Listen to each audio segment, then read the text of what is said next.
Olá, doutores e doutoras. Aqui é o Dr. Rafael Alcântara e nessa jornada você está aprendendo o passo a passo para desenvolver a segurança necessária para conduzir pacientes graves, organizar o seu raciocínio, mesmo sob pressão, e salvar vidas no seu plantão. No episódio de hoje, eu quero entrar em um ponto que muda completamente o jogo para qualquer médico que quer parar de travar diante das emergências. Hoje, nós vamos falar sobre o diagnóstico na sala vermelha. Hoje eu quero te ensinar um método de diagnóstico que funciona no caos real do plantão. O diagnóstico que precisa acontecer quando você não tem um luxo de perder tempo. Porque esse é o ponto. A maioria dos médicos acha que a dificuldade do plantão está só no tratamento, mas a verdade é única. Muitas vezes o tratamento já começa errado porque o diagnóstico inicial foi mal construído. Isso acontece porque tentaram te ensinar a pensar no paciente grave do mesmo jeito que você pensa na enfermaria, no ambulatório tranquilo, numa prova teórica ou no caso de discussão bonita de congresso. Só que a sala vermelha não é congresso. A sala vermelha é prioridade, é tempo, é risco e é decisão sobre pressão, doutor. E o médico seguro é o médico que consegue olhar para um doente grave e responder rapidamente à pergunta: o que está matando esse paciente? Qual é a síndrome que está em curso? O que é que eu não posso deixar passar nesse caso? O que é que eu preciso fazer nos próximos 30 segundos, nos próximos 3 minutos? Se você aprender isso, você muda o seu plantão, muda a sua postura, muda a sua confiança. Você vai mudar a forma como a equipe vai olhar para você. E o mais importante, o destino do seu paciente vai ser modificado. Então, doutor, presta muita atenção no que eu vou te mostrar aqui hoje, porque eu não vou te dar apenas conteúdo, eu vou te dar uma estrutura mental para dominar o seu plantão. E antes de mergulhar na aula de hoje, eu quero falar de forma muito honesta com você.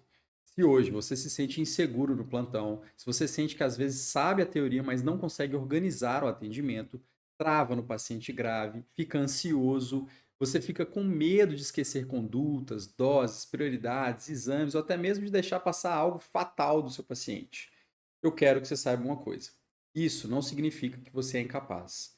Não significa que a sala vermelha não é para você. Hoje a gente vai desvendar o motivo principal para você estar atuando dessa forma ou se sentir dessa forma nos seus plantões. Isso costuma significar uma única coisa: você, doutor, provavelmente não recebeu o treinamento correto.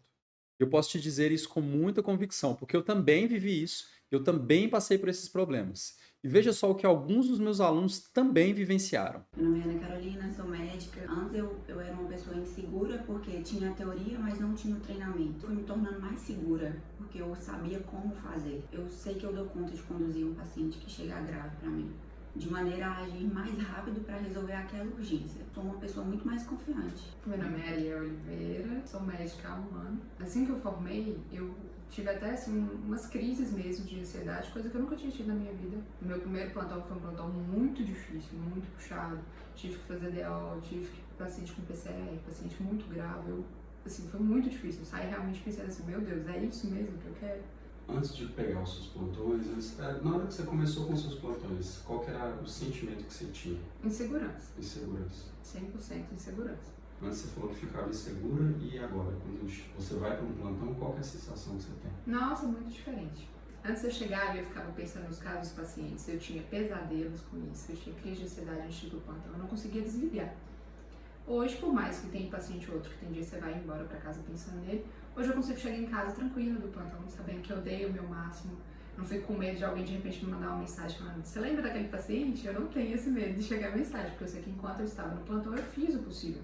E eu preciso te dizer uma coisa que me deixa genuinamente feliz. Essa jornada ela está reunindo uma comunidade forte de médicos que querem exatamente a mesma coisa: segurança nos plantões. Eu fico muito orgulhoso de ver vários alunos discutindo, baixando material, realizando os casos clínicos e aprendendo, tendo confiança, já melhorando a capacidade de condução dos seus pacientes só com a primeira aula que a gente já teve. Muito bacana isso aqui, muito legal esse feedback e muito legal a segurança que vocês estão criando, estão transformando. E isso é vocês. Eu estou sendo só o veículo, eu estou sendo o caminho, eu estou mostrando um método diferente, mas isso aí já tinha dentro de você. Então, a gente está quebrando esse paradigma que está impedindo você, médico, de progredir na sua carreira. No primeiro episódio da nossa jornada, nós tivemos centenas de visualizações, médicos comentando, compartilhando, discutindo os conceitos. E agora, na nossa comunidade VIP, está acontecendo uma coisa muito interessante. Cresce o número de colegas que estão entrando lá, estão discutindo medicina de verdade, estão tirando dúvidas e estão entendendo o raciocínio por trás desse método. Estão aprendendo passo a passo. Isso aqui é muito importante, porque uma das maiores dores do médico inseguro é achar que está sozinho. E agora não mais, vocês têm uma comunidade, vejam só o que a gente está transformando aqui nesse treinamento e nessa jornada. E você não vai mais travar, não vai mais sentir medo e você não vai sair do seu plantão sentindo que você cometeu erros. Agora, existe uma geração inteira de médicos que está vencendo isso. E a diferença é aqueles que vão ficar fazendo tudo do jeito errado e vocês que agora conduzem do jeito certo e vão aprender a construir ainda mais segurança depois dessa aula de hoje. Agora, eu preciso fazer uma revisão rápida do episódio anterior, porque você pode ter chegado agora aqui nessa série de aulas e eu preciso te dizer com honestidade. A aula de hoje fica muito mais clara quando você entende a aula anterior, a nossa aula de número 1. No primeiro episódio, eu mostrei para os alunos o grande erro da maioria dos médicos. Eu mostrei que a maior parte das pessoas tenta resolver insegurança no plantão com conteúdo solto, mais leitura de PDF, mais aula desconectada, mais protocolo decorado, mais diretriz, mais teoria sem casos clínicos e sem cenário real. Eu mostrei para você por que isso não funciona. Então, doutor, no episódio 1, eu te mostrei por que o jeito errado parece que é certo. Porque você acha que está fazendo certo. Porque te ensinaram isso por tanto tempo que você nem imagina que está tão errado. Isso não é sua culpa. E por que você estuda e mantém-se inseguro nos seus plantões?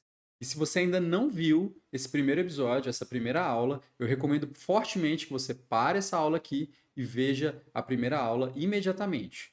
Porque hoje eu vou te mostrar o contraponto.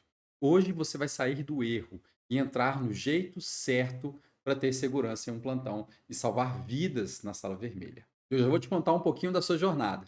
O médico seguro na sala vermelha pensa sempre de forma organizada. E não é diferente quando falamos em definir um diagnóstico. E aqui vem a primeira quebra de paradigma. Você não precisa definir apenas um diagnóstico. E esse não precisa ser um diagnóstico etiológico e não precisa ser um diagnóstico definitivo.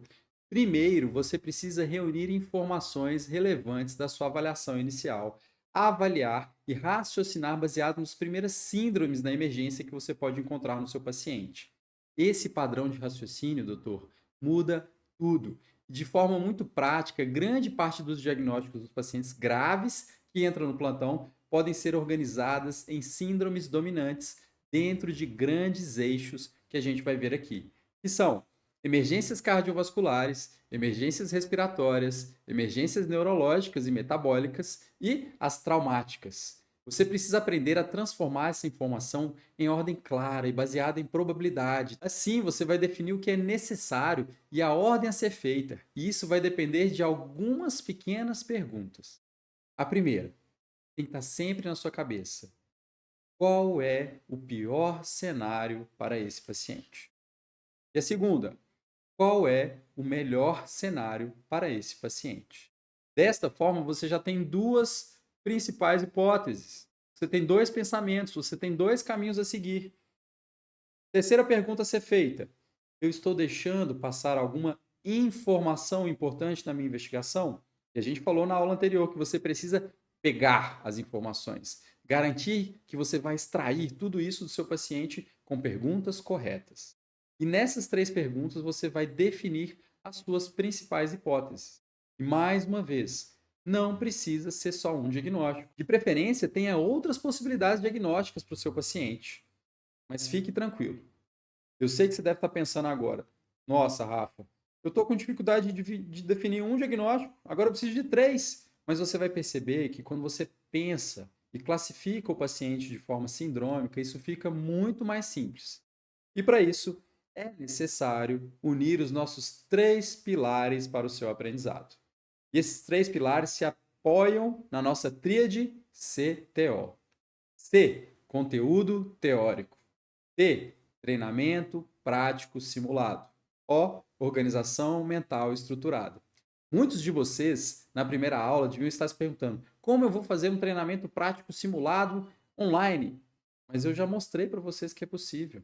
Eu mandei para vocês nos nossos brindes um kit de casos clínicos em que eu mostro passo a passo do atendimento.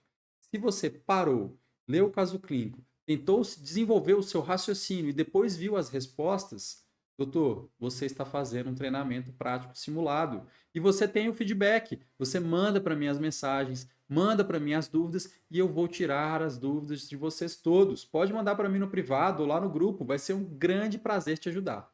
Então, esse é o treinamento prático simulado que a gente faz nos nossos cursos online. E você depois vai para a letra O, que é a organização mental estruturada. E agora eu quero te mostrar por que essa tríade corresponde ao jeito certo. Existe algo muito mais importante na ciência do desempenho clínico e da aprendizagem em saúde que mostra exatamente isso. O especialista, doutor, ele reconhece padrões, prioriza a avaliação dos grandes sistemas, trabalha com hipóteses claras e organiza a decisão em camadas.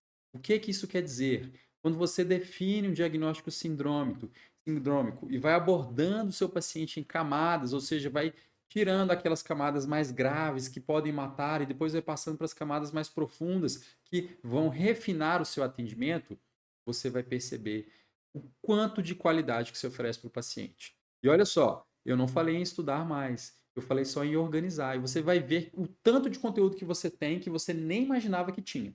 E na prática, isso significa que na sala vermelha você não pode depender de um raciocínio linear. Você tem camadas de raciocínio. Você precisa reconhecer o paciente de forma sindrômica, fazer uma avaliação estruturada e tomar uma conduta simultânea ao diagnóstico, baseada em camadas, com reavaliação contínua. E mesmo quando o conteúdo que você estuda está adequado, se você não faz essa avaliação, se você não faz esse atendimento, se você não usa essa tríade, não funciona. E presta bastante atenção.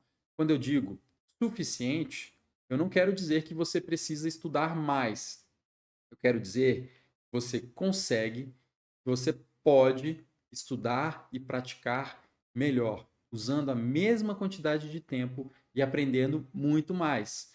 Nossa última aula foi uma aula breve, em que eu mostrei para vocês conteúdos extremamente valiosos. Em 40 minutos de aula, vocês já tiveram uma virada de chave, uma mudança de paradigma. E veja só, como eu mostrei para vocês anteriormente, estou mostrando novamente hoje. A literatura sobre simulação médica mostra o treinamento baseado em simulação, especialmente quando estruturado, com objetivos claros e por um profissional bem capacitado, ele é muito superior ao ensino tradicional isolado. Ajuda a adquirir habilidades reais para o seu plantão. Além disso, a American Heart Association, da qual eu sou instrutor e sou diretor de curso há mais de 10 anos, mantém a recomendação específica para que a educação médica seja baseada em treinamento de equipes, reconhecimento e simulação e organização mental. E é isso que nós estamos fazendo aqui, seguindo o que é de melhor no treinamento da medicina. Ou seja, doutor, não basta você saber conteúdo. Não adianta pegar um livro de 500 páginas, dominar o livro. Você precisa ter treinado esse saber. Não basta só ter treinado, você precisa ter organizado. Ou seja, é o nosso pilar CTO. Conhecimento, treinamento, organização. E é isso que vai transformar seu plantão. É isso que vai te trazer segurança. E é esse o jeito certo, em que você vai associar teoria, simulação, organização mental. E a partir do momento que você for abrindo essa trilha, a cada nova passagem por ela vai ficando ainda mais fácil e ainda mais natural. E é justamente aqui que entra a primeira grande chave prática da aula de hoje. Para conduzir bem o paciente grave, você precisa de uma sequência que organize a sua mente. E a sequência que eu desenvolvi faz parte do método que utilizamos nos nossos treinamentos, é o protocolo ADAPT. A. Avaliar o paciente. D. Diagnosticar. A. Agir. P. Priorizar. T. Trajeto. Esse protocolo, doutor, faz parte do método que ensinamos no curso DSV, Dominando a Sala Vermelha, e existe justamente para evitar que o médico se perca no seu atendimento, que ele se esqueça do básico, evitar que ele pule etapas ou trate o paciente de forma desordenada. Agora, olha só como isso muda a sua cabeça. Hoje eu quero te mostrar uma forma diferente de pensar a sala vermelha. Porque a maioria dos médicos foi treinada a fazer uma avaliação extremamente padronizada do paciente, aquela sequência clássica que todos nós aprendemos. Olhar via aérea, respiração, circulação, neurológico, e seguir um roteiro quase que automático, sem individualizar. Só que quando o paciente grave chega de verdade, quando a sala vermelha está cheia, quando você está sob pressão, familiar em cima, equipe esperando por você, muitas vezes essa sequência não organiza a sua mente. E o problema não é falta de conhecimento, eu já falei, é falta de estrutura para decidir sob pressão. E ao longo dos anos de plantão de emergência, cardiologia, como coordenador, orientador, ensinando simulação realística, eu comecei a organizar uma forma diferente de raciocínio diante do paciente crítico. Uma forma mais simples, doutor, mais prática e muito mais adaptada à realidade da sala vermelha. Eu gosto de dividir esse raciocínio em 5 etapas mentais, 5 perguntas que você precisa responder rapidamente quando um paciente grave chega na sua frente. A primeira etapa é avaliar, o primeiro item. Aqui, você ainda não está tentando descobrir o diagnóstico do paciente. A primeira pergunta que você precisa responder é muito mais simples e muito mais importante, muito mais poderosa. Esse paciente, ele tem alguma situação ameaçadora à vida? Então, sua avaliação precisa ser rápida e direcionada para essa situação ameaçadora à vida. Meu paciente tem um sangramento profuso que precisa ser controlado, ele está em insuficiência respiratória. Não, meu paciente está entrando em rebaixamento de nível de consciência e vai fazer uma parada cardíaca. Preciso identificar e intervir rapidamente. Você vai observar, identificar e tratar. Você vai ver quanto que isso muda a qualidade do seu atendimento. Ao mesmo tempo que você avalia a oxigenação, a perfusão, a pressão arterial e o pulso, você está olhando também dados vitais, como temperatura, glicemia, e está olhando também a equipe como um todo, como a equipe está se comportando no atendimento, se todos estão focados em salvar a vida daquele paciente. Tudo isso, doutor, acontece quase ao mesmo tempo. Quem já me viu atender os plantões, já sabe. Isso não dura mais que 5 minutos.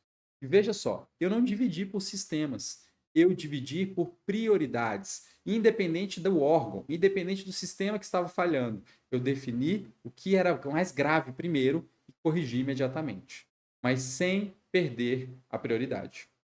O que é mais grave tem que vir sempre primeiro. Essa primeira etapa não é uma avaliação detalhada, entenda, doutor? Ela é aquela passada de olho rápida para salvar a vida imediatamente do seu paciente. E perceba que nessa primeira etapa você vai simultaneamente avaliar e agir. Aqui utilizamos condutas como oxigênio, cabeceira elevada, correção de glicemia, aminas vasoativas, assim por diante. São condutas baseadas nos achados do seu paciente, visando estabilizá-lo, independente do diagnóstico. Depois, a gente vai seguir para a etapa de diagnóstico. Porque agora você tem tempo para raciocinar, seu paciente está mais estável, dá para você pensar e fazer aquelas 3 perguntas que a gente começou e conversou no início da aula para pensar possibilidades de diagnósticos. Mas aqui existe um erro muito comum. Muitos médicos, treinados de forma inadequada, tentam fechar imediatamente um diagnóstico definitivo. E eles selam o destino daquele paciente na sala vermelha. Se acertam, excelente. Mas se erram, pode ser um prognóstico grave. E eu vou mostrar isso para vocês. Na sala vermelha, raramente é possível fechar um diagnóstico certeiro. Você está vendo o paciente de forma pontual, é uma avaliação momentânea, rápida, você não conhece o histórico daquele paciente. O que você precisa buscar primeiro é o diagnóstico sindrômico, doutor. Ou seja, entender em qual grande grupo de doenças aquele paciente se encontra. E aí você vai se perguntar, esse paciente parece um quadro cardiovascular, um quadro respiratório, neurológico, metabólico, é um trauma? Quando você identifica primeiro a síndrome, você vai se subdividindo nas principais patologias encontradas naquelas síndromes. E o seu raciocínio ele ganha direção. Quando você tem um conteúdo organizado, direto e um número restrito de itens para pensar, fica mais fácil de raciocinar. e você para de pensar em dezenas de diagnósticos ao mesmo tempo e começa a focar naquilo que é mais comum e mais grave. É algo importante organizar o diagnóstico em prioridades. O que eu quero dizer? Se você pensou em infarto agudo do miocárdio e ao mesmo tempo pensou numa dor osteomuscular, é claro que é prioridade saber se aquele paciente está ou não infartando. Entendeu? Por isso que a gente, na primeira pergunta o que pode matar esse paciente? O que é mais grave?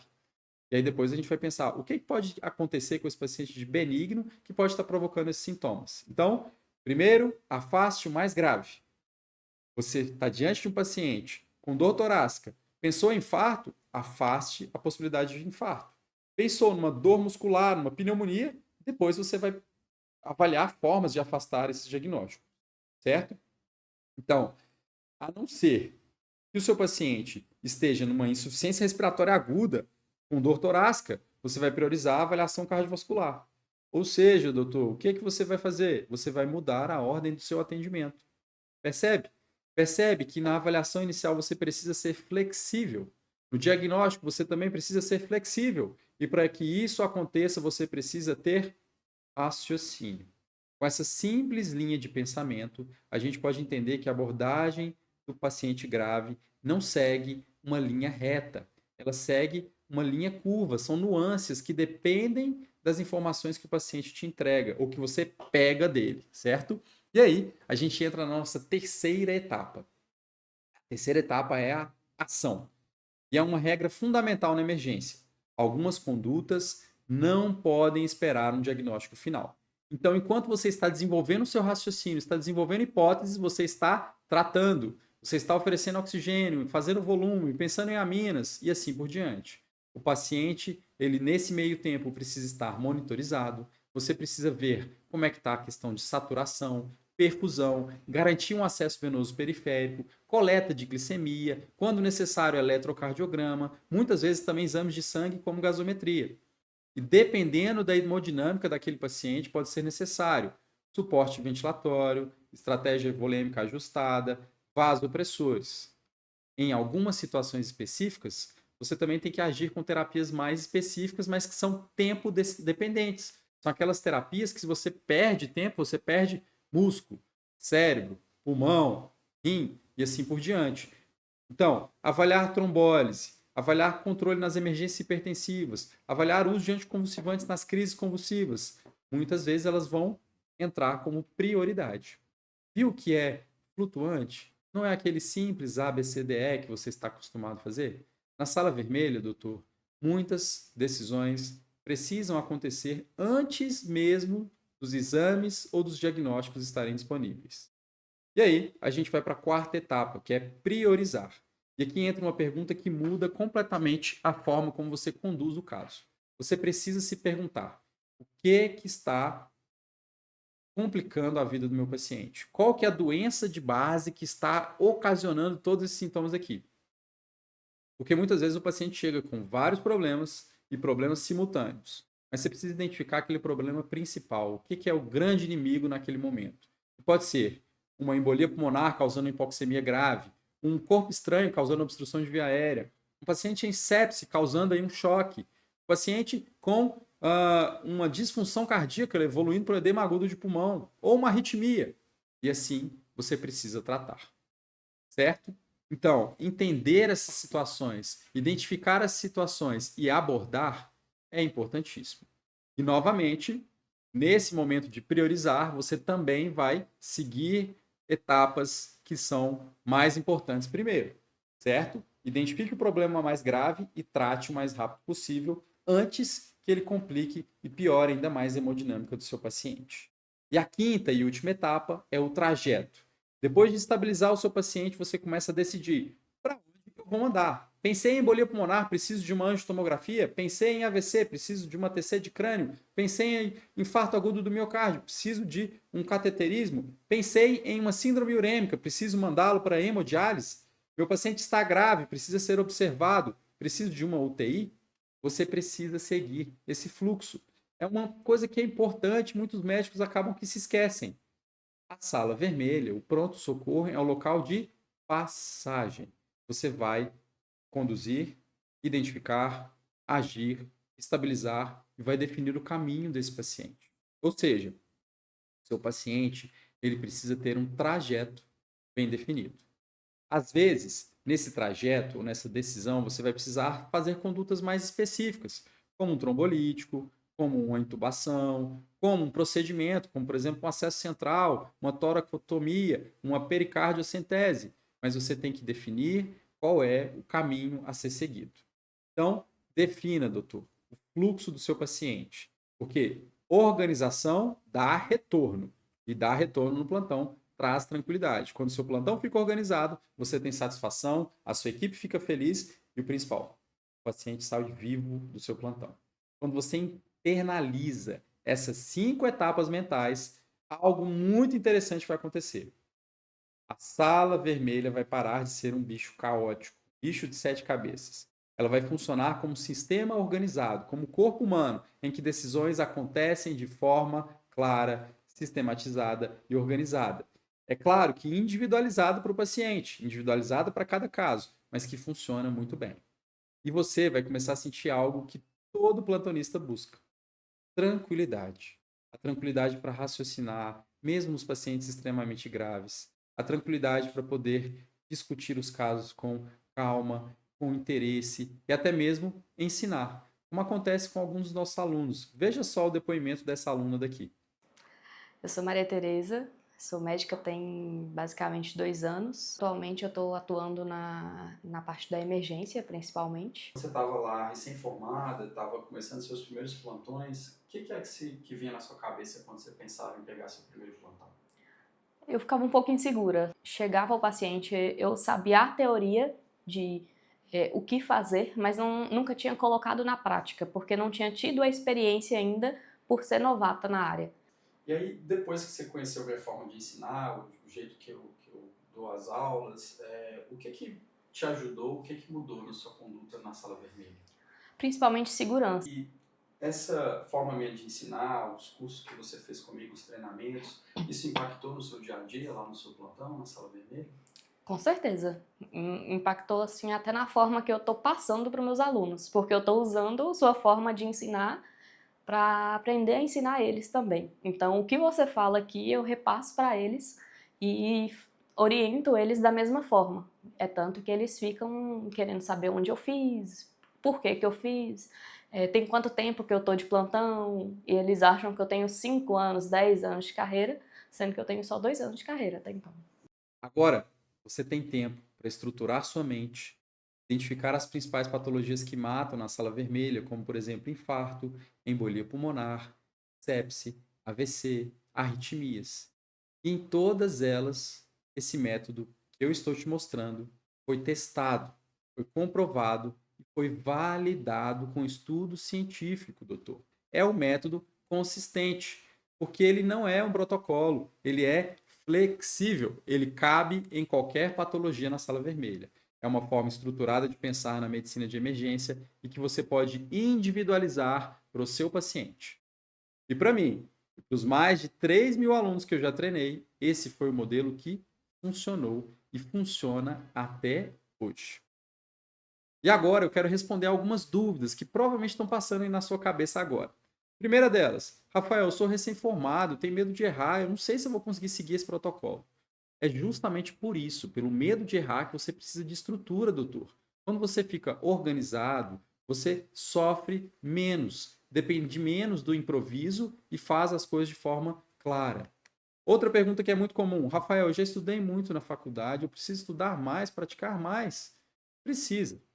Na vida, a gente tem que estar sempre praticando, isso é verdade. Mas não precisa ser uma prática presencial. Se você pratica com a sua mente, simulando casos, como a gente está fazendo aqui, você assiste uma aula com conteúdo mastigado, voltado para a prática, para a vida real. Garante um brinde, um kit de itens que vão te entregar casos clínicos que vão te fazer pensar e usar o conteúdo que você aprendeu para poder sedimentar o seu raciocínio. Você está concluindo os 3 pilares, que é o conteúdo, a teoria, o treinamento prático, perdão, e a organização mental. E aí você pratica, estrutura sua mente e visualiza diversas vezes situações que podem chegar no seu plantão. O que eu tô te contando aqui, os casos que eu estou apresentando, tanto nas aulas quanto nos brindes, eles são casos muito comuns. Quando você vê o caso uma vez, você já está abrindo a trilha. Vai chegar no momento que você vai andar por essa trilha de olhos fechados, como se você já dominasse esse caminho. E é aí que você vai virar para mim e vai falar: Rafael, agora tudo ficou claro, agora tudo ficou mais fácil. Você pode estar se perguntando o seguinte: eu ainda sou inseguro na sala vermelha, eu acho que eu preciso estudar mais, eu não estudei a quantidade ainda necessária. Olha, teoria eu já falei, é muito importante. Se você ainda se sente que não tem conteúdo teórico suficiente, não se preocupe. Você também está recebendo conteúdo teórico aqui. Mas eu aposto que ultimamente você vai, estuda, lê um livro, lê uma apostila, lê uma diretriz e na semana seguinte você esquece tudo que você estudou. Ou pior ainda, você acha que sabe, mas quando chega um paciente grave com aqueles sintomas, com aquela doença que você estudou, você não sabe nem por onde começar. Porque é o que eu estou te falando. Não adianta estudar teoria de forma isolada, sem simulação, sem casos clínicos, sem treinamento e organização mental. Outra coisa que você deve estar se perguntando, deve estar achando aí é: Rafael, eu fico muito ansioso. Doutor, quem nunca ficou ansioso? Ainda mais nós médicos. Muitos dos meus alunos também ficávamos. E você viu no início da aula que essa ansiedade pode ser vencida e em pouco tempo. Só que a ansiedade, se ela não tratada da forma correta, com o caminho correto, ela só vai aumentar. E ela vai ficar cada vez pior. Até que vai acontecer uma situação como essa daqui, ó, que aconteceu com uma aluna. Essa situação grave, em que a aluna descreve que perdeu a vontade de dar plantão, quis desistir da medicina pela forma como foi tratada. E a insegurança foi se acumulando, acumulando, acumulando, até que ela não conseguiu mais dar plantões em salas vermelhas e atendimentos de adulto. Isso é a fase final, quando você não mais tem como voltar. Porque você continua no caminho errado, insiste que ele é o caminho certo, continua tentando, continua cometendo erros e a sua confiança ela vai cada vez ficando pior. E é aí que vira uma situação desesperadora e vira uma bola de neve. Você deve estar pensando também: Rafael, o plantão é rápido demais, tudo acontece ao mesmo tempo, eu não consigo raciocinar. É isso mesmo, é rápido. Por isso que você precisa de um modelo rápido também. Só que um modelo rápido, organizado e eficiente. Um modelo que você consiga seguir de forma medular. E eu sei que agora pode estar parecendo estranho esse modelo para você, mas tentar enfrentar um ambiente de alta pressão sem esse modelo vai te dar dificuldades, vai te trazer problemas, vai tornar tudo ainda mais difícil. E agora eu vou te mostrar como é possível dominar as emergências com esse meu método, e como ele funciona na prática e como os nossos alunos aprendem medicina de emergência. Vamos agora para o primeiro caso. E eu quero que você preste muita atenção, não só no que deve ser feito, mas principalmente em como o raciocínio deve ser construído. Vamos lá então, imagina o seguinte caso aí. Homem, 68 anos de idade, chega lá no pronto-socorro trazido pela família. Esse paciente está com uma dor no peito intensa, com 2 horas de duração. E desde o início da dor ele está sudorêmico, pele fria, náuseas, e os familiares falam que ele teve uma piora progressiva do nível de consciência.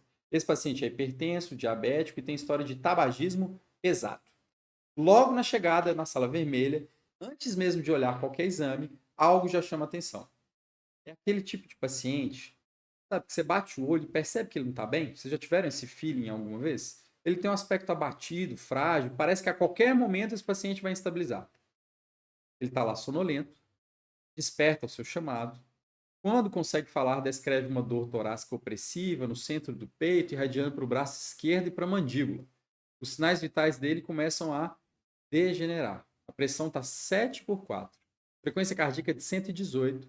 Respiração ofegante e rápida, com a frequência respiratória de 28 incursões por minuto. Saturando 91% era ambiente, doutor. Temperatura normal e glicemia de 186 miligramas por decilitro. No exame físico, você percebe extremidades frias, enchimento capilar lentificado, estertores em bases e turgência jugular. Você verifica os pulsos e a pressão e os pulsos estão simétricos. Você não identifica socos. O paciente está confuso, hipoperfundido e com dor intensa. É exatamente esse tipo de paciente em que muita gente erra. E por que isso acontece? Porque o médico inseguro tenta fazer tudo ao mesmo tempo. Você viu o tanto de informação que eu te passei? O tanto de conteúdo? Se você não organiza, não prioriza, tudo se bagunça. Se você conversa demais, aguarda um laudo formal de um eletrocardiograma, pede uma bateria enorme de exames antes de tomar uma decisão. Doutor, esse aí é o jeito errado de conduzir a sala vermelha. O jeito certo começa com uma pergunta simples. O que está instabilizando meu paciente? E quando você olha para esse caso com calma, a resposta começa a aparecer. Nós provavelmente estamos de um quadro de choque. Meu paciente está chocado, eu preciso estabilizar esse choque de possível origem cardiogênica. Você está aqui com uma dor torácica típica, hipotensão, sinais claros de hipoperfusão, é choque. Provavelmente é choque cardiogênico. Seu paciente tem congestão, taquicardia, rebaixamento de consciência, mas independente disso, você precisa abordar essa síndrome. E tudo isso aponta para a falência de bomba. Só com isso aqui, já organiza seu raciocínio. Eu já sei quais são as minhas prioridades. Por onde eu vou começar? Claro que eu vou pensar em outras patologias, além de doença coronariana, como embolia pulmonar, tamponamento, dissecção aguda de aorta. Mas eu preciso seguir um atendimento organizado. Independente se for embolia pulmonar, tamponamento, infarto, dissecção, eu preciso tratar o choque. Eu preciso melhorar a perfusão, preciso melhorar a oxigenação, preciso melhorar o desconforto do meu paciente. E aí, na avaliação, a primeira coisa vai ser a monitorização. Esse paciente precisa estar na sala vermelha, com monitor contínuo, oximetria contínua, aferição seriada de pressão, 2 acessos venosos calibrosos, aquilo que a gente realmente aprende e que realmente funciona, e muitas vezes a enfermagem faz para você sem que você peça, eles já estão acostumados com isso. E enquanto isso é feito, você faz uma avaliação rápida e estruturada. E aí você vê que a via aérea do paciente está protegida. Mas você já percebe que existe um risco, porque ele está rebaixando, respirando com esforço, na parte respiratória ele está taquipneico, hipoxêmico, e aí já acende um alerta vermelho. Talvez o choque seja uma coisa grave, eu preciso resolver agora, mas em breve pode ser que evolua com a insuficiência respiratória que eu também tenha que resolver. Então, manejar a parte circulatória e a via aérea talvez sejam as suas 2 prioridades. Qual que vai ser a maior prioridade? Depende, doutor. Depende de que caminho seu paciente está seguindo. E pode ser que você precise fazer as 2 coisas ao mesmo tempo, certo? Na circulação é evidente que o paciente está em choque, na parte respiratória que ele está entrando num desconforto, numa insuficiência respiratória, e no neurológico que ele está evoluindo com rebaixamento do sensório devido à hipoperfusão cerebral. E aí, durante essa avaliação, durante esse atendimento, alguns exames precisam ser disparados. Mas olha, os exames são concomitantes ou depois da conduta. Eles não podem atrasar as condutas imediatas. E aí você tem que fazer, é claro, um eletro de 12 derivações nos primeiros minutos. Poucos minutos depois, você tem que fazer exames de sangue, imagem, a depender da patologia que você identifica.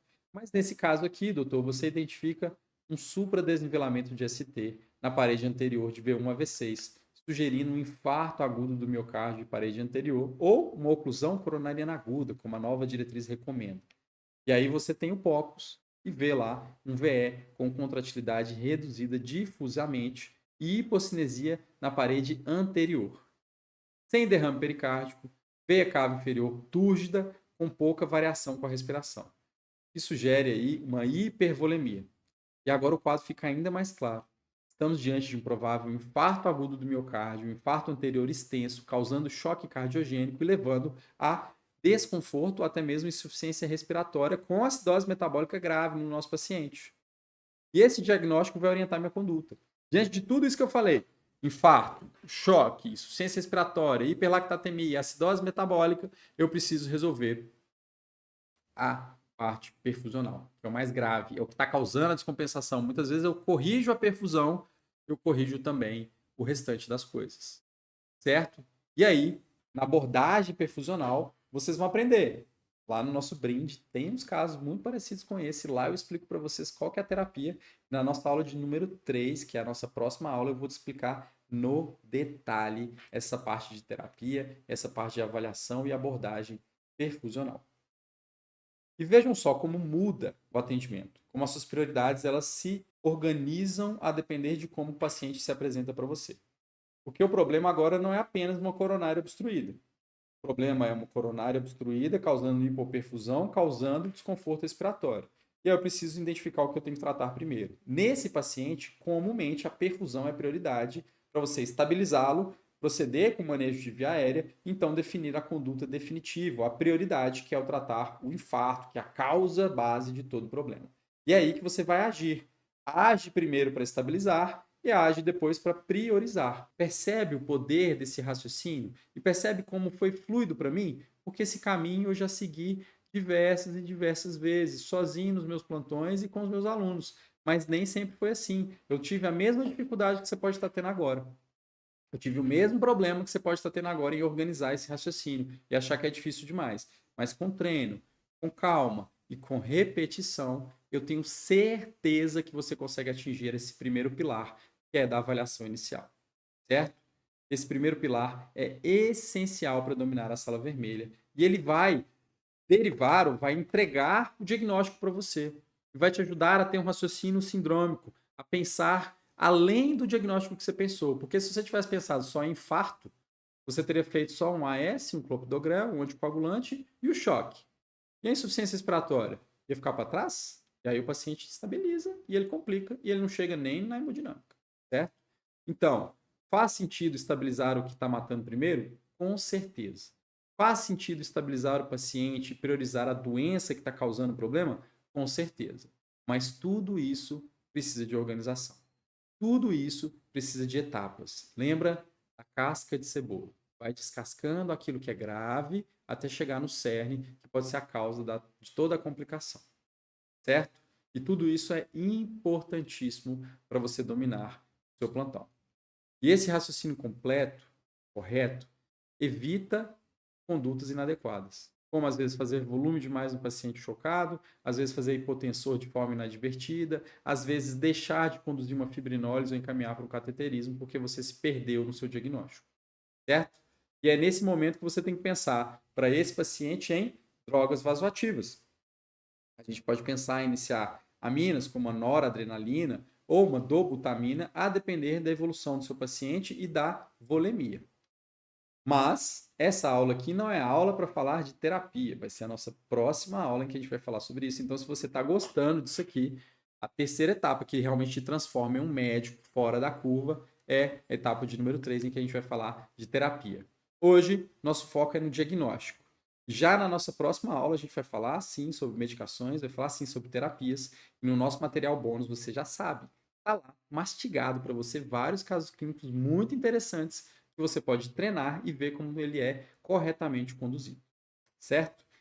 E aí, o seu paciente ele recebe adequado suporte pressório, suporte circulatório, suporte respiratório, é encaminhado para a hemodinâmica, identificado um choque causado por oclusão coronariana da artéria descendente anterior, e ele é feito, e é realizado, então, a reperfusão.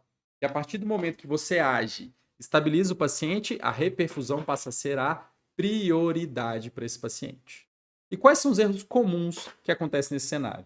Primeiro, o paciente está hipotenso, você quer fazer um nitrato para tratar a dor. O aluno fica preocupado demais com a dor, fala, eu tenho que resolver a dor do meu paciente, ele está cansado, está com dor, tem que tratar. Aí dá uma morfina e termina de selar o destino do paciente. Outra coisa muito comum, deixar de estabilizar hemodinamicamente. Não olha a perfusão, não olha a pressão, não olha a volemia. E só se preocupa com o quê? Com supra de ST. E aí o paciente chega lá na hemodinâmica como? Infranca insuficiência respiratória, choque cardiogênico e para na sala de hemodinâmica. Certo? E aí o trajeto, a última etapa, que é exatamente o encaminhamento para a hemodinâmica. Mas esse trajeto deve ser feito com o seu paciente estável, bem controlado e com o médico acompanhando em todo o caminho.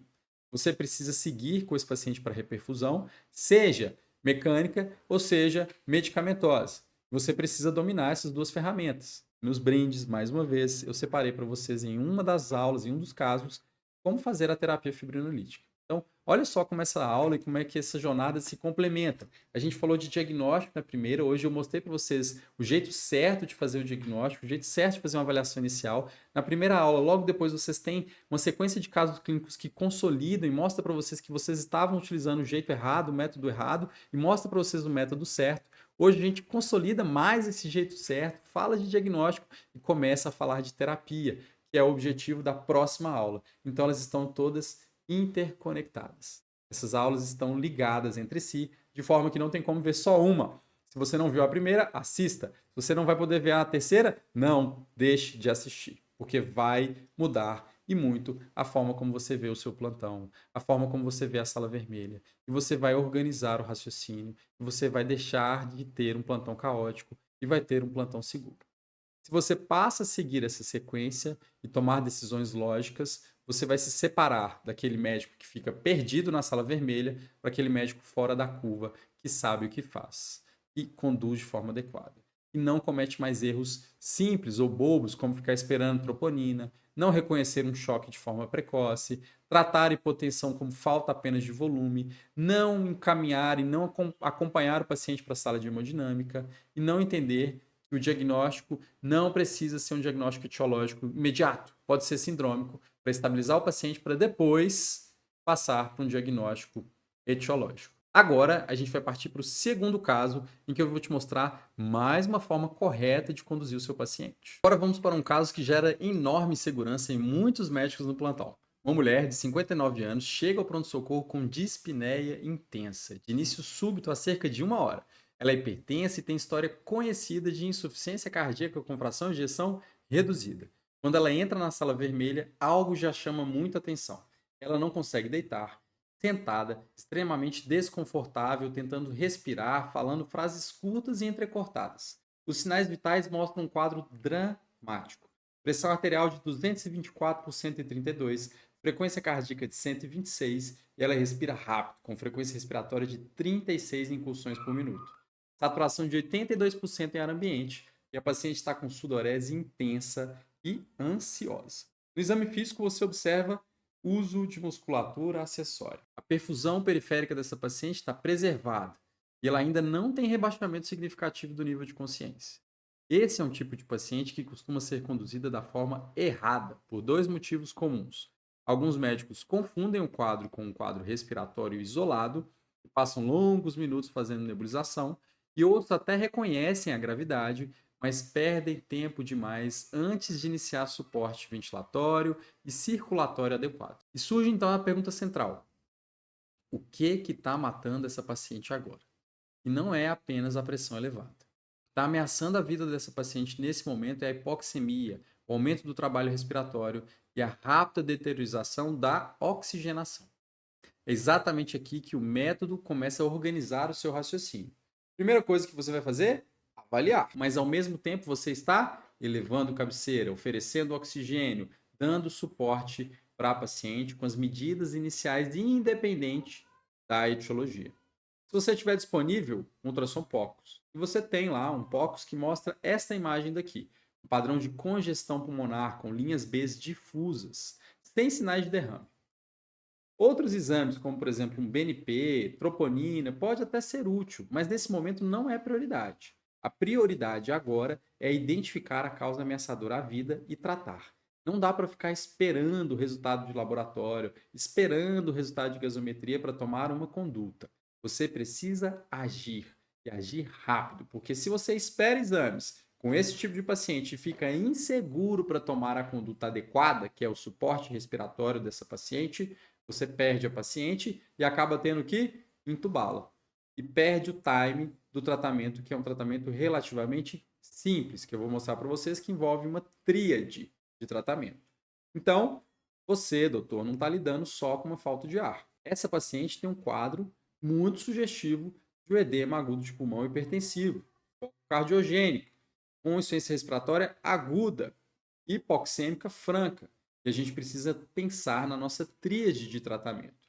Mas para chegar nesse ponto, você precisa pegar essas informações, pegar esse diagnóstico e avaliar de forma pontual e individualizada e identificar exatamente aonde você tem que intervir nesse paciente. Agora a gente vai entrar na etapa de intervenção, ação. A primeira intervenção simples e fundamental é posicionar o seu paciente adequadamente para evitar desconforto. Cabeceira elevada, oferece oxigênio, tranquiliza a paciente. Isso tudo já vai reduzir muito o trabalho respiratório dela e o esforço que ela vai apresentar. Logo em seguida, vem uma das medidas mais importantes: suporte ventilatório. Ventilação com pressão positiva. Dominar a ventilação não invasiva é essencial e é claro que o aluno Emerge Papers aprende tudo isso. Quando bem indicada, a ventilação não invasiva ela reduz o trabalho respiratório, melhora a oxigenação e ajuda a reverter a congestão pulmonar. E ao mesmo tempo entra o tratamento da congestão, que é vasodilatação e diurético-terapia, de preferência a nitroglicerina. Se você quer aprender mais, pode ficar tranquilo. Nosso brinde está caprichado. O brinde dessa vez está bem legal. Não perca, não deixe de olhar. Assista essa aula, depois veja o brinde. Você vai ver a diferença que vai ter no seu plantão. Você vai gastar poucos minutos e vai se transformar e vai entender casos que são comuns, que acontecem diariamente no seu plantão. O objetivo aqui dessas medicações é reduzir a pré-carga, diminuir a congestão pulmonar, diminuir o trabalho cardíaco e, ao mesmo tempo, controlar a crise hipertensiva que essa paciente apresenta. Então, a tríade é ventilação com pressão positiva, vasodilatação e diurético-terapia com furosemida, certo? O eletrocardiograma tem que ser feito também, tem que ser avaliado, porque ele pode trazer informações adicionais. Pode trazer informações sobre uma cardiopatia prévia, uma arritmia cardíaca, uma alteração estrutural valvar, que vai te ajudar a definir a prioridade, o que você vai tratar depois de estabilizar o seu paciente, certo? Nesse quadro aqui, doutor, você percebe que intubar e colocar o paciente em pressão positiva não é a primeira escolha. Se você trata certo e aborda de forma adequada, você consegue estabilizar a paciente antes disso.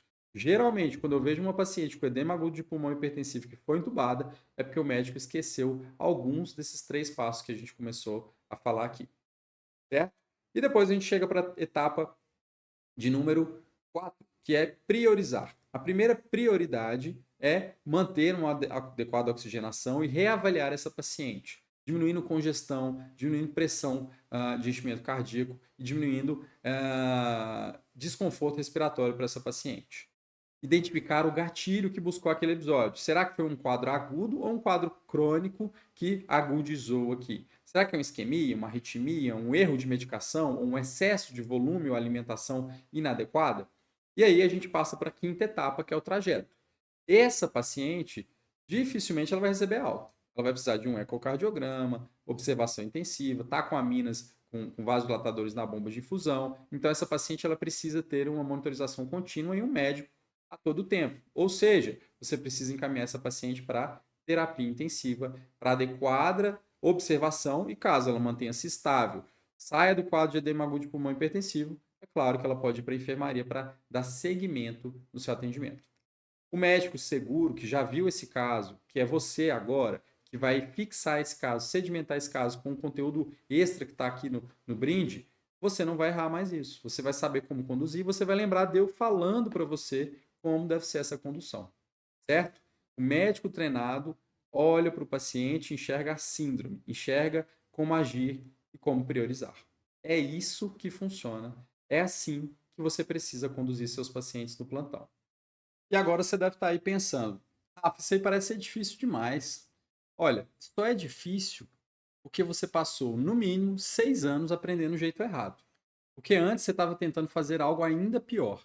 Aprender tudo sabendo que não ia funcionar. Ou pior, você já testou isso na vida real e viu como não funciona. Então, será que esse difícil não vale a pena? Eu estou te dizendo, quanto mais você passar por essa trilha, quanto mais você seguir esse caminho, melhor você vai ficar. Você fez uma sequência de casos clínicos comigo na primeira aula, você vai praticar com o brinde, que eu te entreguei da primeira aula. Agora você vai fazer uma sequência de casos clínicos comigo ao vivo novamente, vai praticar novamente com outro brinde. Na próxima aula, novamente casos clínicos, depois mais prática com os brindes. No final dessa jornada, doutor, eu tenho certeza que eu posso te perguntar, essa trilha, se você seguiu ela comigo, ela vai estar mais fácil. Então, eu preciso sim de dedicação, mas eu estou te pedindo 7 dias, comparado aos 6 anos que você fez medicina, que você aprendeu, mas não está servindo para nada.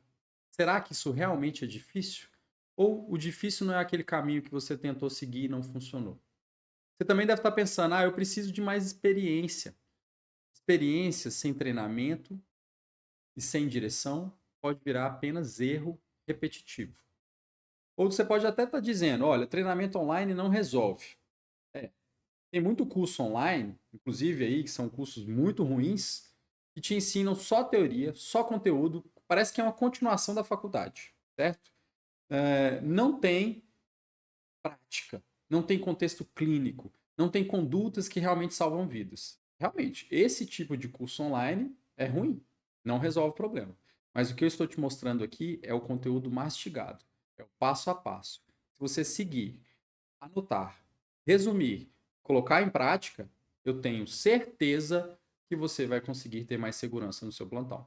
Então, pense bem se você está achando que está difícil, porque difícil são 6 anos estudando, 6 anos tentando e chegar num plantão de sala vermelha ou chegar num plantão de porta e aparecer um paciente grave para você e você não saber como conduzir o caso.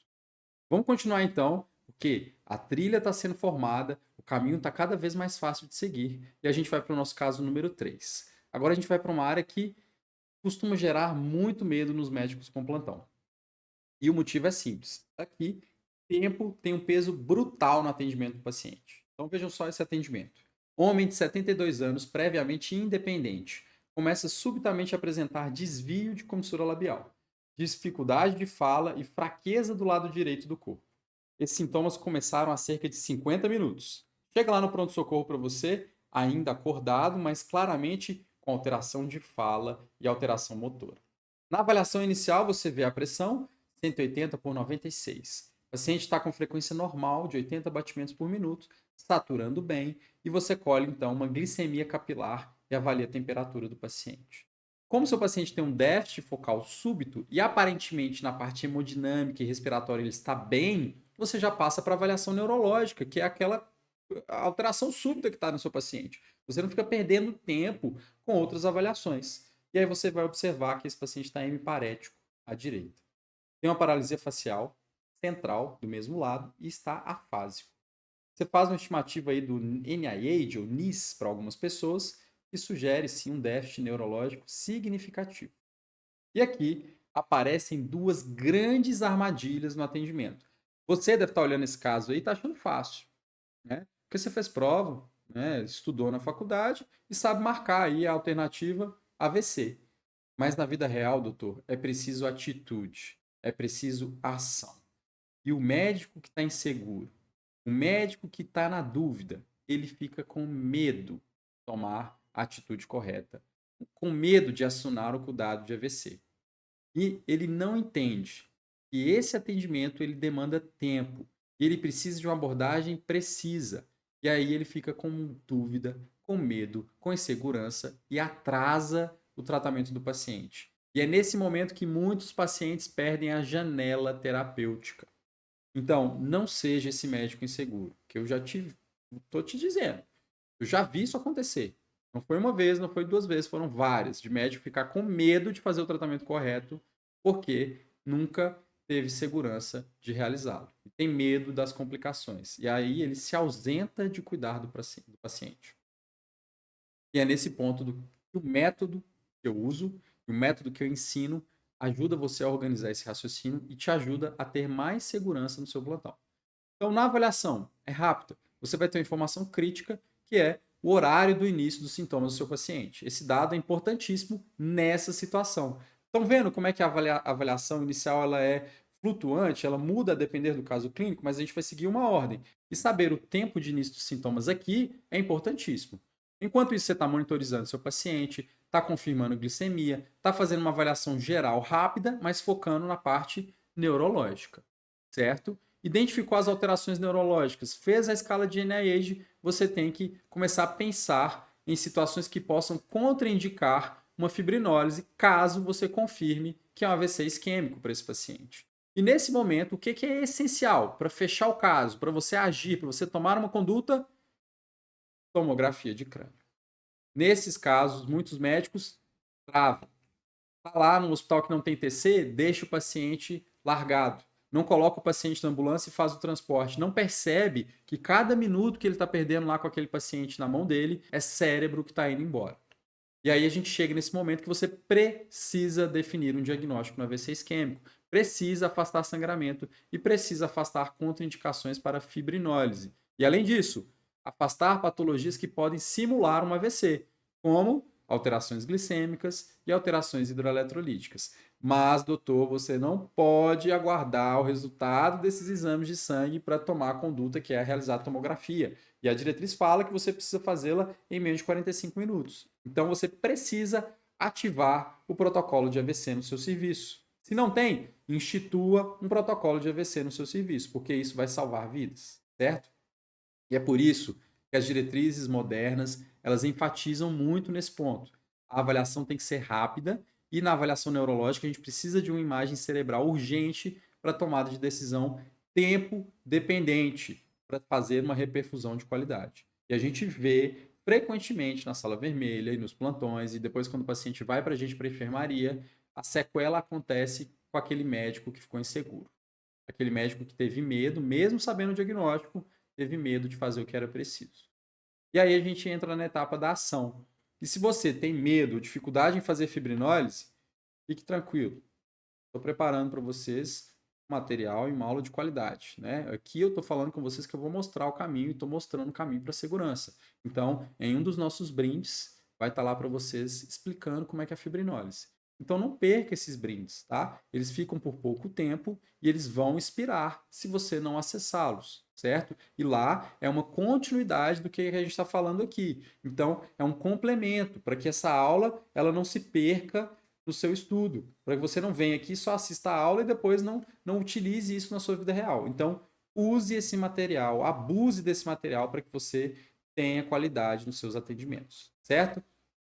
E aí, na hora de agir, você tem que ter a tomografia de crânio afastando aí uma hemorragia, afastando um sangramento para poder te dar embasamento para fazer uma fibrinólise. É claro, depois de fazer um checklist com o seu paciente para contraindicações da fibrinólise e afastado causas que são fáceis de corrigir, como o descontrole glicêmico.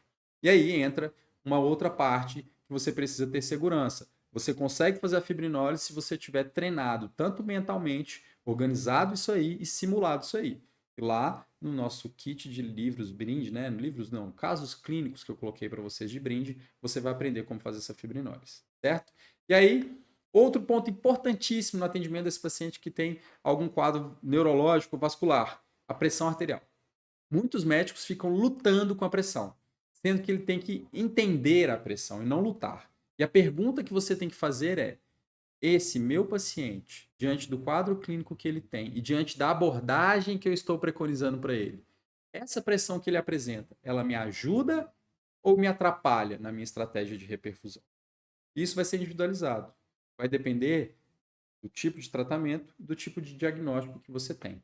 Se o paciente é ou não candidato a trombólise, se o paciente tem ou não transformação hemorrágica. A depender da pressão de perfusão cerebral desse paciente, metas específicas vão ser respeitadas e devem ser atingidas. Mas se você entende o raciocínio, você entende o que você precisa fazer de acordo com aquilo que você encontra.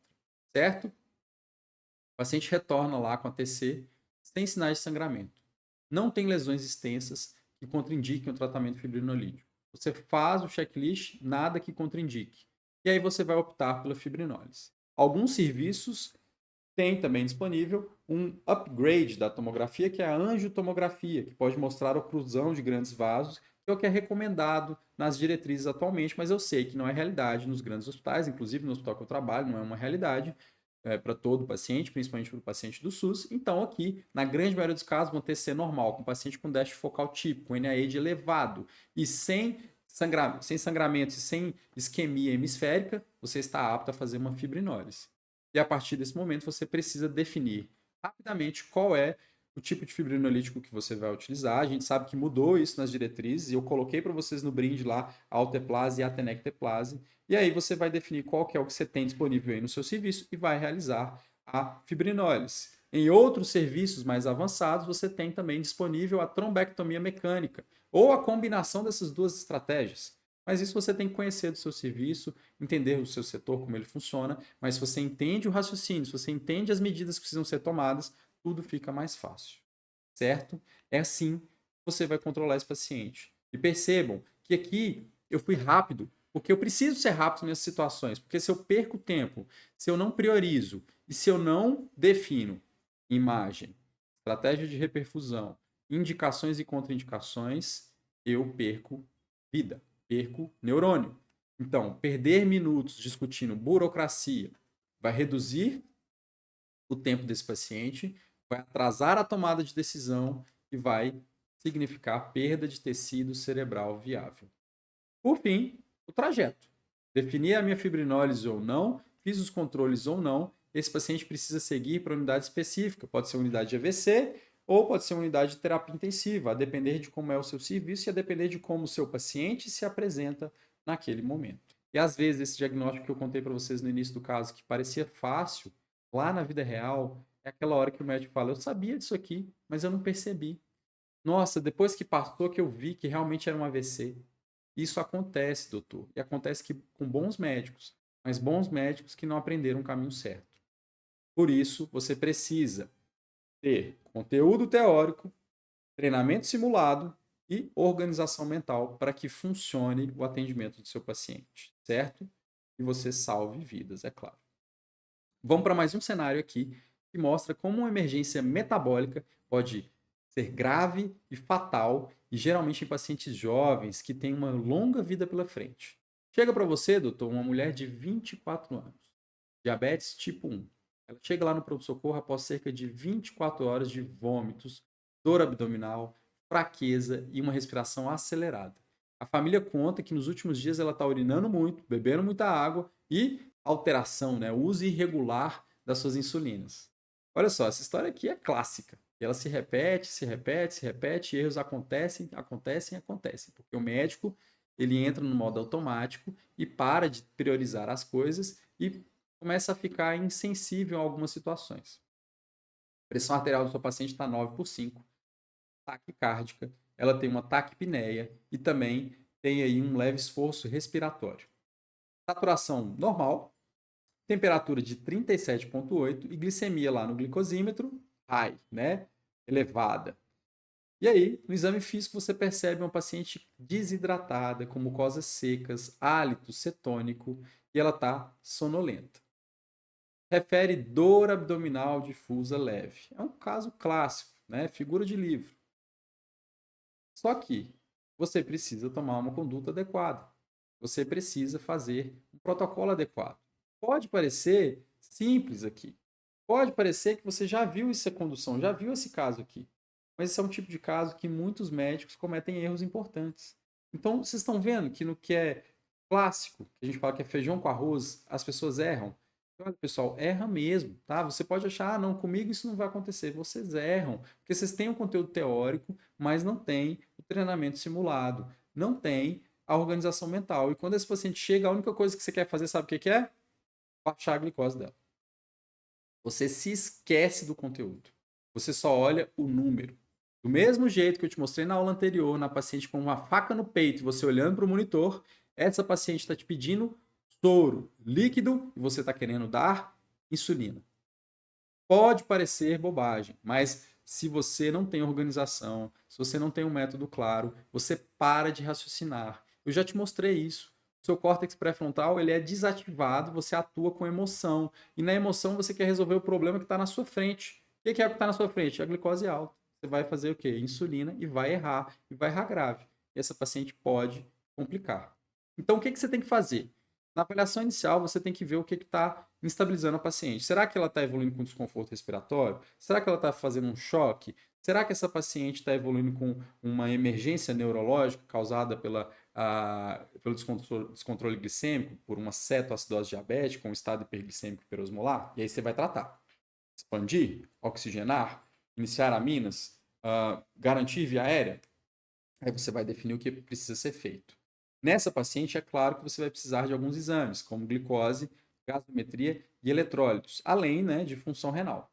E aí, você vai definir a sua conduta. E lembre-se, não é só um número da glicose high. Você tem que tratar a paciente. A gente falou no início do caso que ela está desidratada, que ela está hipovolêmica. Então, a gente precisa expandir a paciente. A gente tem que aguardar os íons, principalmente potássio, fósforo, magnésio, sódio, para definir como é que a gente vai fazer a expansão volêmica, se a gente vai repor ou não vai repor íons. E depois que a gente faz esse tratamento, a gente vai para a glicose.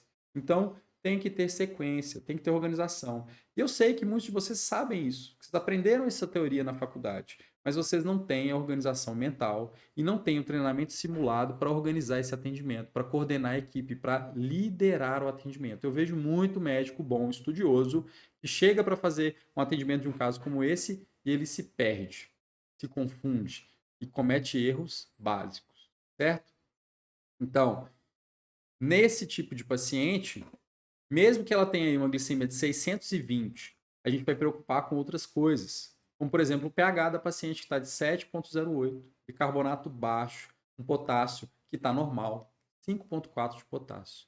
Nesse caso aqui, eu posso fazer expansão volêmica à vontade, que a paciente tolera. Depois, o que eu vou fazer? Eu vou iniciar também insulinoterapia, porque o potássio permite. Isso vai ajudar no tratamento aí da minha acidose metabólica com provável anion gap elevado, né? Que é o que a cetoacidose diabética causa. E eu consigo controlar a minha paciente e provavelmente a dor abdominal que ela está apresentando e o rebaixamento do sensório dela vai melhorar, certo? E aí, vocês percebem como tem que ter organização, como tem que ter uma coisa que eu vejo que muitos médicos saem sem da faculdade: liderança. O médico no plantão de sala vermelha ele tem que liderar, ele tem que saber comandar a equipe. E esse ponto é importantíssimo no diabetes. Porque se você não comanda a equipe, eles não entendem a importância de colher glicose seriada, glicemia seriada, não entendem a importância de colher exames seriados, de acompanhar a bomba de infusão de insulina, não entendem a importância do quadro da paciente, e eu já vi muito paciente com cetoacidose diabética jovem perder a vida nos plantões, por conta de condução inadequada, por conta de turvação no atendimento do médico. Porque, no final de contas, no frigir dos ovos, é a nossa responsabilidade, certo? Então, muito cuidado nesses casos. Primeira intervenção e fundamental, lembre-se, expansão volêmica. Além de suporte circulatório, respiratório e hemodinâmico. E depois, quando a expansão volêmica, os íons permitirem, sim, você vai fazer o controle glicêmico com cautela e com tranquilidade. Nada agressivo demais, que a gente sabe que tudo que é feito rápido demais ou de forma agressiva demais pode complicar o nosso paciente, certo? E aí vocês começam a entender que organizar e que o meu método, o ADAPT, avaliar, diagnosticar, agir, priorizar e trajeto é o mesmo método para todo paciente, mas ele é utilizado de forma individualizada. Ele é utilizado de forma específica para cada paciente, de acordo com o que ele conta ou que você pega do paciente na sua história, o que você pega dele na sua avaliação e a informação que você resgata desse paciente. E aí, essa paciente começa a ficar normovolêmica, começa a apresentar adequado controle glicêmico, começa a ter condições de fazer o desmame, né? Da insulina na bomba, do soro fisiológico do Ringer para glicose a 5%, você vai acompanhando o potássio para ver se vai ser necessário repor, e essa paciente chegou febril, chegou aí com sintomas também de uma possível infecção, que é muito comum a causa da cetoacidose diabética, a descompensação por causa infecciosa, certo? E é importante a gente investigar, será que ela parou de tomar, que foi o que aconteceu, ou será que teve mais alguma coisa associada? E vejam que o ADAPT permite isso. Você faz a avaliação, dá um diagnóstico, nesse caso, é um rebaixamento do sensório? É uma dor abdominal? É sim um descontrole glicêmico com cetoacidose diabética? É sim uma infecção de foco a ser definido. Então você tem vários diagnósticos e você vai abordando cada um deles. O que é prioridade nesse momento, para esse caso que está se apresentando, é a estabilização metabólica. Depois vem a questão infecciosa. Então, é assim que a gente organiza. Feito isso, trajeto. Essa paciente tem uma cetoacidose diabética, está com insulina na bomba, chegou torporosa, com dor abdominal. Essa paciente chegou com uma acidose metabólica grave. Você precisa, sim, encaminhar essa paciente para terapia intensiva, para ela ser observada, certo? E vai ter, sim, claro, né, que pedir culturas, iniciar antibiótico terapia e mantê-la internada para avaliar alta após a estabilização clínica e ajuste glicêmico e provável ajuste de insulinoterapia.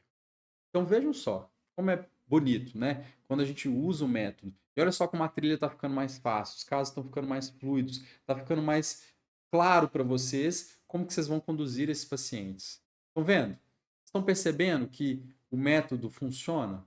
Estão percebendo que tem sim a possibilidade de uma transformação? Existe caminho? Existe organização? Existe sim uma forma de usar o conteúdo que você aprendeu na faculdade para dominar a medicina de emergência? E olha, eu não estou te dando mais conteúdo. Muito do que a gente falou aqui você já conhece, você já aprendeu, você já sabe. Talvez revisar alguns conceitos, tudo bem. O conteúdo teórico também entra no nosso pilar de aprendizado. Agora, A gente vai para o último caso aqui dessa aula, para que você feche com chave de ouro e veja que essa trilha está cada vez mais ficando sedimentada. Imagina aqui, mulher de 38 anos, puérpera de 12 dias. Chega lá no pronto-socorro com dispneia e dor torácica, sensação de desmaio. Relata que os sintomas começaram de forma abrupta. E olha, isso aqui é importante, forma abrupta. E aqui você está pegando essas informações, pegando, sempre colhendo e fazendo as perguntas corretas. Quando ela entra na sala vermelha, os sinais vitais dela já mostram aí um cenário preocupante. Pressão arterial 80/50, 138 de frequência cardíaca e 34 incursões por minuto, saturando 86% em ar ambiente. A pele está fria, paciente ansiosa e agitada. No exame físico, você não encontra nada de muito alterado. Não nota alterações respiratórias, não nota alteração cardiovascular, não nota alteração metabólica ou neurológica. E aqui que mora o perigo. Você faz o exame físico, vê que está tudo normal, mas está numa paciente com hipotensão, taquicardia, dispneia, e aí você fica confiando no raio-x. Pede o raio-x, vem normal. Isso aí você está satisfeito já que essa paciente pode ir embora. Eu já vi médico com esse caso muito parecido com esse, com troponina elevadíssima, inclusive, dímero D elevadíssimo, liberar a paciente para casa. Ah, eu nunca faria isso. Faz. Porque às vezes você não tem método, não tem organização, e aí você age com emoção. O sistema límbico toma conta do seu raciocínio e você para de agir de forma racional. Para de fazer aquilo que você aprendeu que tem que fazer. Você não aplica o raciocínio estruturado. Vamos ver aqui como é que é o raciocínio estruturado dessa paciente? Primeiro, a gente tem que proteger via aérea. O paciente está hipoxêmico, então a gente precisa elevar a cabeceira e oferecer oxigênio. O paciente está hipotensa, com sinais de evolução para choque. Então eu tenho que avaliar a expansão volêmica ou aminas vasoativas. Estado mental, o paciente está agitado, então ela está evoluindo com piora neurológica. Então, é um contexto grave, a paciente precisa estar internada. Diante de uma mulher puérpera, jovem, que tem esse quadro, a gente precisa pensar em algumas situações. Primeiro, será que é um choque de origem cardiogênica que a gente pode ter no pós-gestação? Será que é uma tromboembolia pulmonar?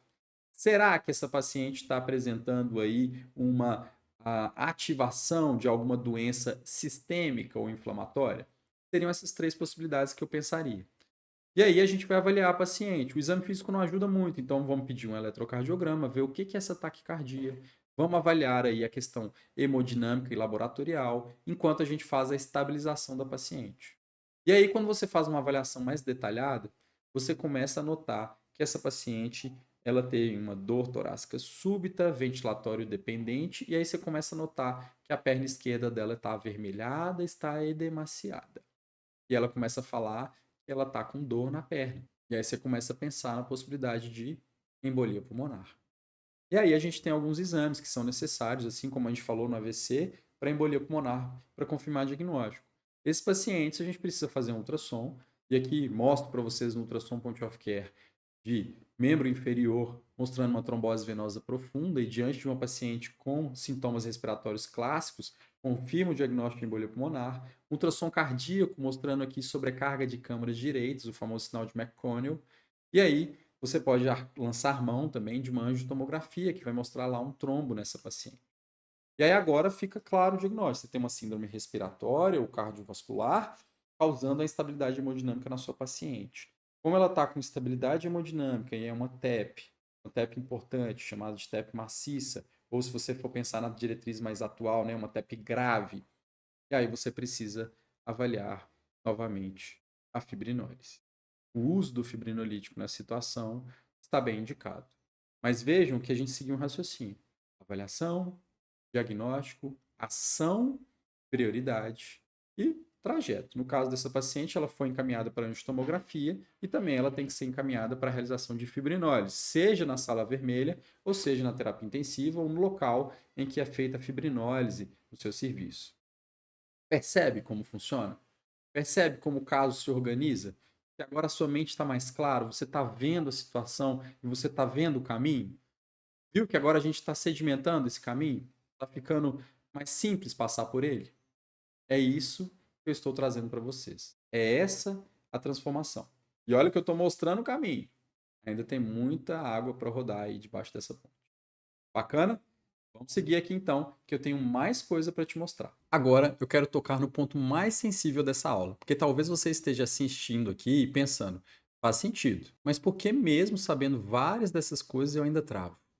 E a resposta costuma estar em 3 pontos. Falta de integração é o primeiro. Você estudou muitos temas de forma isolada. Um pouco de eletrocardiograma, um pouquinho de AVC, você estudou um pouquinho de ventilação mecânica, estudou um pouquinho de drogas vasoativas, um pouquinho de choque e acha que está pronto. Mas ninguém te ensinou a juntar tudo isso que você estudou em uma ordem operacional, porque o seu paciente ele não vem em pedaços. Às vezes, em um caso só, você tem que usar tudo isso aí que você estudou. Segunda questão, falta de treino em cenário de simulação e em cenário real. Você aprendeu a responder questão de prova, mas não aprendeu a pensar com o monitor apitando, com a pressão do paciente caindo, com o familiar te perguntando coisas ao mesmo tempo, com o tempo e a vida do paciente estando em jogo. A literatura de simulação já mostra justamente que é importante treinar as habilidades e as simulações em ambientes estruturados com objetivos claros, feedback e repetição, e com profissionais bem capacitados, que saibam como dar o feedback e identificar qual que é a falha que você está cometendo, para que você consiga evoluir e não travar ou retroceder. E a terceira coisa é falta de organização mental. E esse colocar no lugar é organizar o seu raciocínio, organizar a sua linha de pensamento. Lembra do que a gente falou no início da aula, das camadas da cebola? Organizar essas camadas, organizar o passo a passo, entender que na medicina e no paciente não é um atendimento linear, mas que você tem sim como fazer um atendimento de forma organizada, mesmo ele sendo curvado, né, com nuances. E é por isso que eu bato tanto nessa tecla e nessa tríade. CTO. Conteúdo teórico, treinamento simulado, organização mental. Porque sem isso, você vai continuar sentindo ansiedade, insegurança, medo de errar e do julgamento dos seus colegas, medo de chegar a um paciente grave, você não dar conta e travar, e aquela sensação que sempre está faltando alguma coisa na condução dos seus casos. E agora eu quero ser muito transparente com vocês. Eu entreguei aqui o máximo que eu conseguiria entregar dentro desse tempo dessa aula. Se você prestar atenção, só nessa aula aqui agora você já percebeu que algo que a maior parte dos médicos nunca recebeu na formação, você recebeu aqui. E algo que você não vai encontrar em livros ou em cursos. Isso aqui foi com o tempo. Foram anos treinando, ensinando a organização, o diagnóstico do paciente grave. O que eu te entreguei aqui é um conteúdo valiosíssimo. Só que eu também preciso ser honesto. Isso aqui é uma parte do que você realmente precisa para construir segurança e domínio da sala vermelha.